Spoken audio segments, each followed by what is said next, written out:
Right. Does anyone know what the Hebrew for covenant is?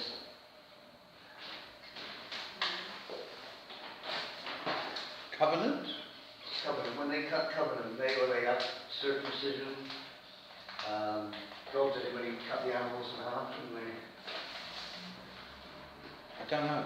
No, they call it a Brit Malat. Well, Brit is the word that's the word for covenant. Brit. RYTH. Brit. So I was, but you can't have sodomy now because that was an abomination under the law. But Jesus, got rid of the law. Yeah, but certain things are always an abomination. Certain food dietary laws were sort of changed with Jesus, weren't they, as they were at Noah's time. But I thought, while I was doing that, I was doing some foundation, and I thought, I'll go back to when God made covenants. So this has nothing to do with the law, this is just purely about covenants. He made a Brit, a covenant, with Noah, so I call it the Noahic covenant. Now, if we can go through these, there are 7 mentions, I didn't realise this until I studied today, 7 mentions of covenant in Genesis. Oh. The first one is 9:9. Is that any work? Please, Tony. Right.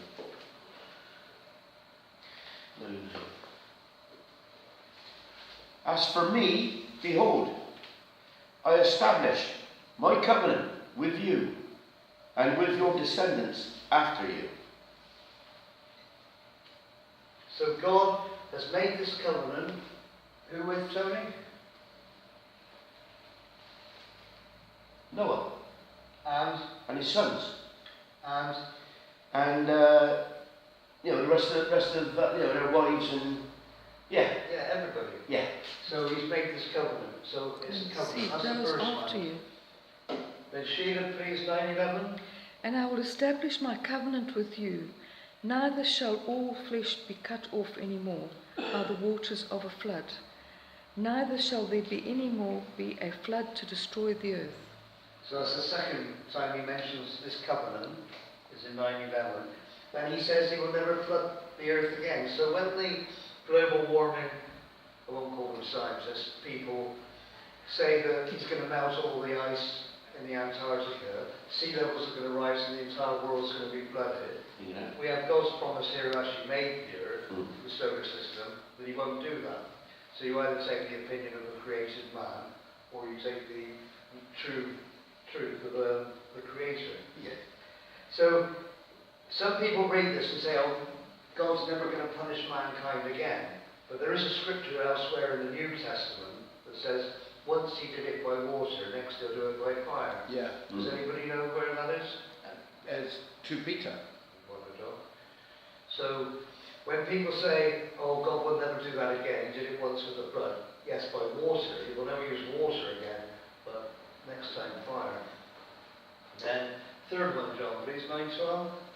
And God said, this is the token of the covenant which I make between me and you and every living creature that is with you for perpetual generations.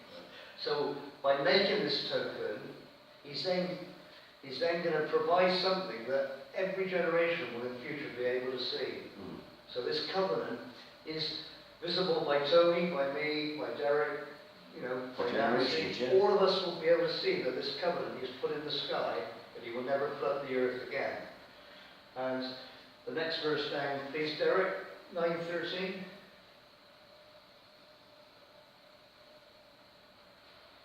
Which you set we all in the cloud, and it shall be for a token of covenant between me and the earth. So that's God's promise to the earth, that he will never flood it again, the rainbow. So every time you look at the rainbow, you can be reminded of the promise he made there. 9:13. And then Nancy, 9:15, please. And I will remember my covenant, which is between me and you and every living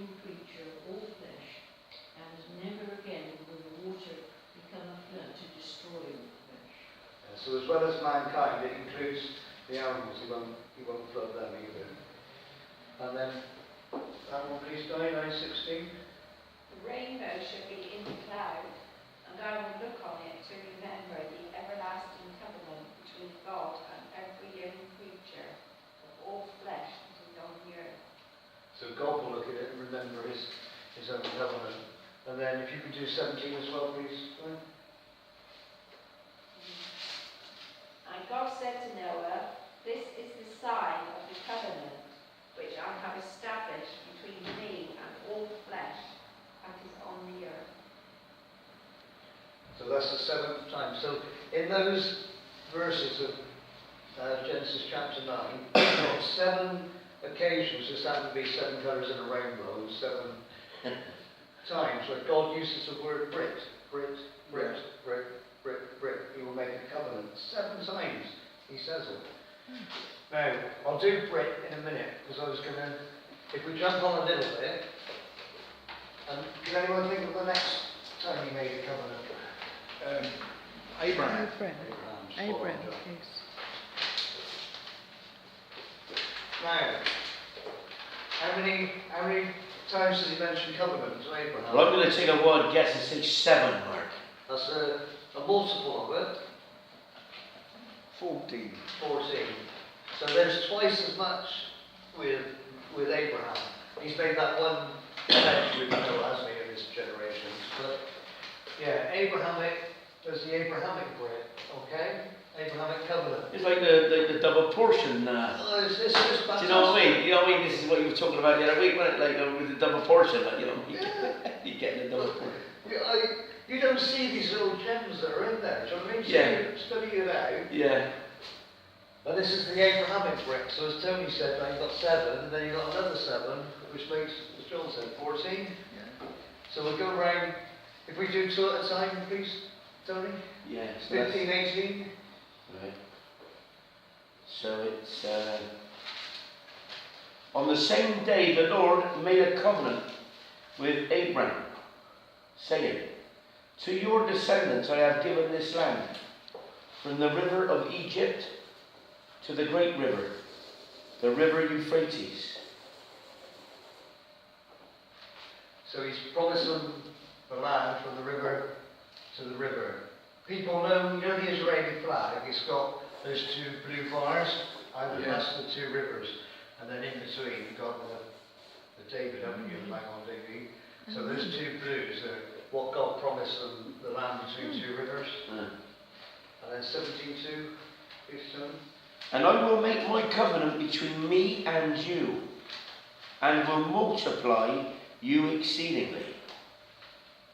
So he promises abundant life, you know, don't worry about the population expansion like the UN tell you.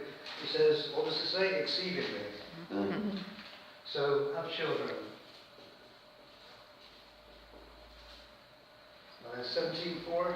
As for me, behold, my covenant is with thee, and thou shalt be a father of many nations. So in some way up in the future, he was going to be a father of many nations, wasn't he? Yeah. And then 7 as well, please. 70. And I will establish my covenant between me and thee, and thy seed after thee in thy generations, for an everlasting covenant, to be a God unto thee and unto thy seed after thee. Yeah, so it's to Abraham and his seed after him. So it says, very importantly there, seed, not seeds. No, singular. Now, why is that important? Because that's in Galatians. That's And with Jesus, wasn't it? With Because it's Jesus. he would lead to him coming. Messiah. And what is the big dispute with their Arabic neighbours? Well, it was Abraham and his seed, not his seeds. Therefore, It's not plural. It's not. That's right. It's not seeds, is it? No, it's singular. So Ishmael doesn't have No, it doesn't that matter. covenant. No, Only Isaac after. God of Sorry, Abraham, Abraham. Isaac, and Jacob. So the next one, please. 9 and 10, is it? Yeah, that 7 had 2 mentions of the word covenant in it, didn't it? Oh, yes. Yes, it did. I didn't draw that out. Oh, Genesis 17:7. Does it say the word covenant twice? No, establish Yeah, it my does, covenant yeah. between Yeah, it does. It's one of them. Yeah. everlasting So then, covenant, yes. 9 and 10, please, Sean. And God said unto Abraham, Thou shalt keep my covenant, therefore thou and thy seed after thee in their generations. This is my covenant which ye shall keep between me and you and thy seed after thee. Every man child among you shall be circumcised. So, what has to happen for a seed of Abraham? What do they need to do? They need to be circumcised. And that's the Brit Malal, the circumcision. So they go under the covenant. Yeah. And who's it to? It's to Abraham and his seed. Yeah. And which sexuality? Male. Male. Yeah, Jewish, obviously. Yeah. Mm. But male, Male, not female. So this female, where they cut away all their The female genital Yeah. mutilation That's is an wrong. abomination. It was only the foreskin of the male. And when was it to be done? At After 8 birth, days. wasn't it? 8 days just after Yeah. birth, yeah. Mm. Yeah. 8 days, the 8th day. So that was 9. You did 10 as well, didn't you, John? Yeah. Yes. So circumcision on 8 days. So these are the Abrahamic covenant. They get the land, all the children will be circumcised on 8 days. And then 11 and 13, please, Tony. Is it me, is it? Oh, sorry, no, it's not. It's Derek. It'd be Derek. 11 and 13 on chapter 17.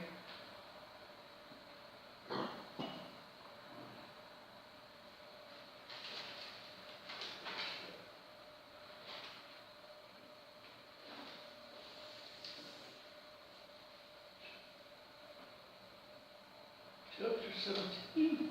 Chapter 17, verse 11. 7. 11. 11. Oh. And ye shall circumcise the flesh of your foreskin, and it shall be a token of the covenant. What's that? What? Between you and me. Betwixt me and you. Yeah. Me and you. And 13 as well, please, Derek. He that is born by thy house, and he that is bought with thy money must needs be circumcised. And the covenant shall be in your flesh for an everlasting covenant. So that covenant is everlasting. And it's not just their children. If you buy a servant into your house, that servant is asked to come under Judaism, let's call it, but under that. And then 14 and 19, please. It wasn't Judaism then, check that out. 14 and 19, please, Nancy. 14 and 19. Please. But an uncircumcised male who is not circumcised in the flesh of his foreskin, that person shall be cut off from his people. He has broken the covenant. And then 19. But God said, No, but Sarah your wife shall bear you a son, and you shall call his name Isaac, and I will establish my covenant with him for an everlasting covenant for his descendants after him. Yeah, so 14 tells them if they didn't do the circumcision, they would be cut off. A bit like if people don't circumcise their hearts to Jesus before the end. And then 19, in the previous one, Abraham said unto God, Oh, that Ishmael might live before thee. And God said, Sarah, thy wife shall bear thee a son indeed. So it's not this He child, actually says no, doesn't not this who you had with Hagar, Ishmael. It's going to be Sarah.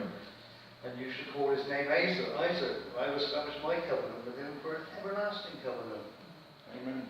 he? So that's the promise. And then 21, please, Di. But my covenant covenant I shall establish with Isaac, whom Sarah should bear to you at this set time next year. So how old was Sarah then? 90?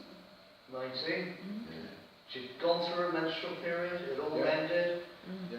She laughed, didn't she? So God says, Yeah. right, you'll have a son called Laughter Yeah. next year, Isaac, which is Hebrew for laughter. Yeah. This time next year, you're going to have a child. And that's who my seed and my promise will be through.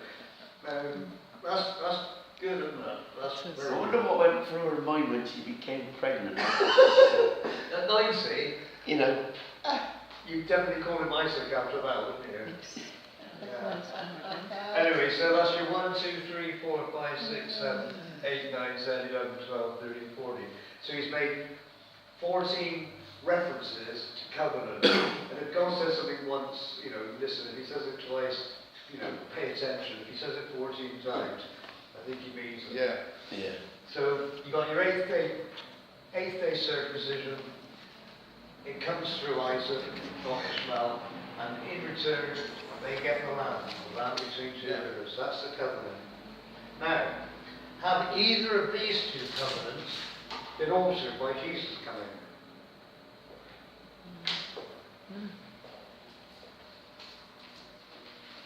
No. No. Correct. I haven't. That's why Jew and Gentile, they can both be messianic believers, but there is a slight difference in that they've still got the land promise, haven't they? The world has got the Noah promise, because we're all from Ham, Shem, or Japheth, but only them are from Shem, if you like. Yeah. So we're probably Japhethites, aren't we? Do you know what I mean? Yeah. So We're Japhethites. Yeah. Yeah. So they have, if they become a messianic believer, they don't join the Palestinian Liberation Organization and try and divide their land, even if some of those Palestinians might become Arab Christians, you know what I mean? God hasn't changed the land promise. There's another one, the Davidic promise. Yeah. He hasn't changed the fact that the son of David will sit on that throne Sure. forever, which Jesus, when he returns in the near future, will sit on that throne. So, this is where you help out the numbers. So Brit is in Hebrew Aleph Bet, so it's Bet, Resh, and Yod, Yod, and then Tav. So that's Brit in Hebrew. So that's Beth then, B-E-T-H, yeah? Yeah, but So you're- Aleph Bet, the second letter of the alphabet. Yeah. Yeah, 2. 2, yeah. And then Resh. Resh would be 200, That's near the end, yeah. Yod would be 10, 10, and Tav would be 400. 400, the Aleph Tav, so that's the end of the Hebrew alphabet. 612. So that's 612. So the covenant is 612. And if we go to Jeremiah 32:9.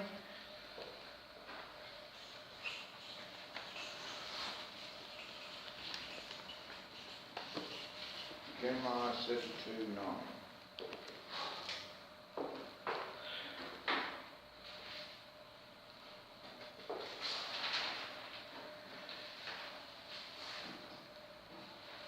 And I bought the field of Hanamiel, my uncle's son, that was in Anathoth, and weighed him the money, even 17 shekels of silver.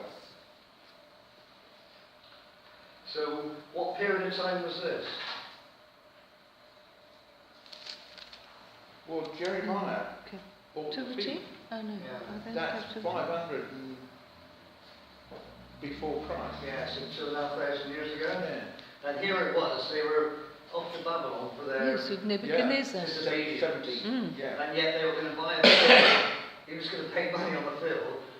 So he had to have confidence that he was going to return. Yeah. Do you know what I mean? Of And God course. said they would return from Babylon. He took them out of Egypt.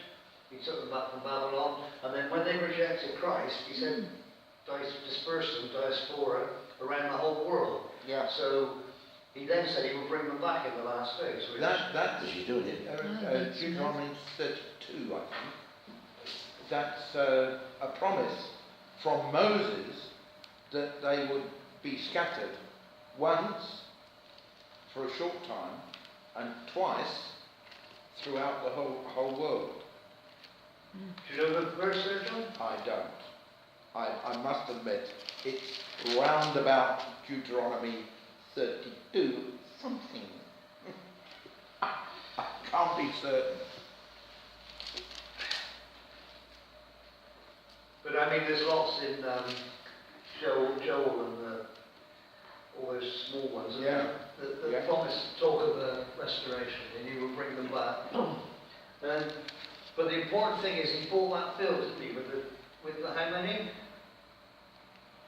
How many shekels? 17. 17. So you've got your 17 shekels times, what's God? 3, isn't we? Elohim, which is 51. And then you times that up by 12, which is heavenly government, you get your 612. You count God's covenant is brick with them.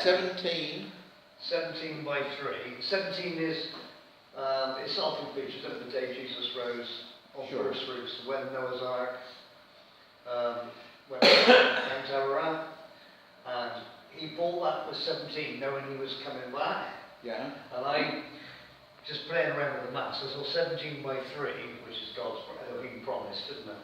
Which is 51, 34, 51. Yeah. And then you times it up by 12, which is divine, if you like, government. 10 51s are 510. Yeah. And 2 51s are 102. So you get 510. 612. Which is actually the number of God's covenant, the brick. You know, when he makes a covenant, he won't break it. Brilliant.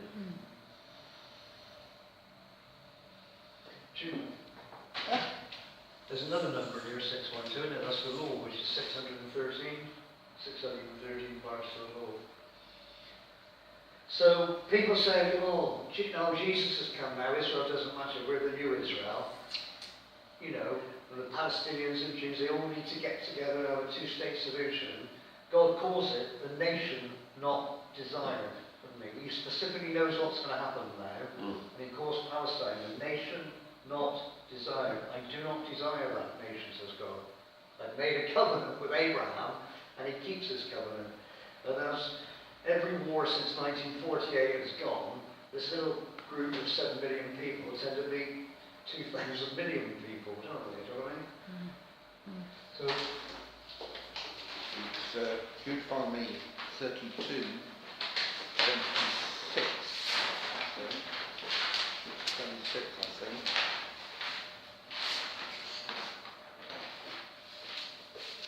For I said, I would scatter them into corners, and I would make the remembrance of them to cease from among men. In my one, John, it says, I will dash them in pieces. Okay.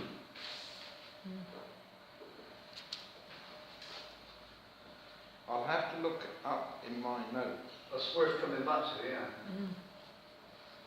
Now that's the covenant, and it's 7, do you know what I mean? God's number 7. This has nothing to do with this, but as I was doing it, we were doing Sodom and Gomorrah, and I mentioned this once briefly, last we've got a few minutes, haven't we? Yeah. Yeah. The destruction of Sodom and Gomorrah, Genesis.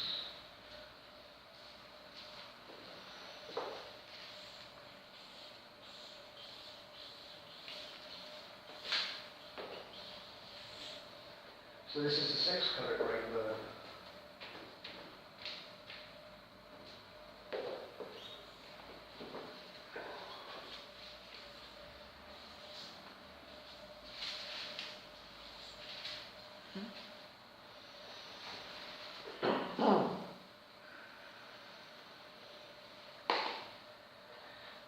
what destroys Sodom?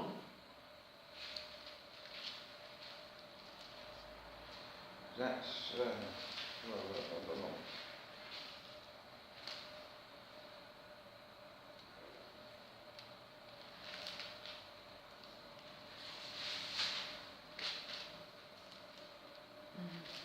Yeah, starting on Genesis 13. Okay. This was a bit like the Garden of Eden. Edward was in Genesis 13 as well before, 13 being sin, it was not so, not in sodomy. So the first thing in verse 10, do you want to read that, Tony? And Lot lifted his eyes and saw all the plain of Jordan, that it was well watered everywhere.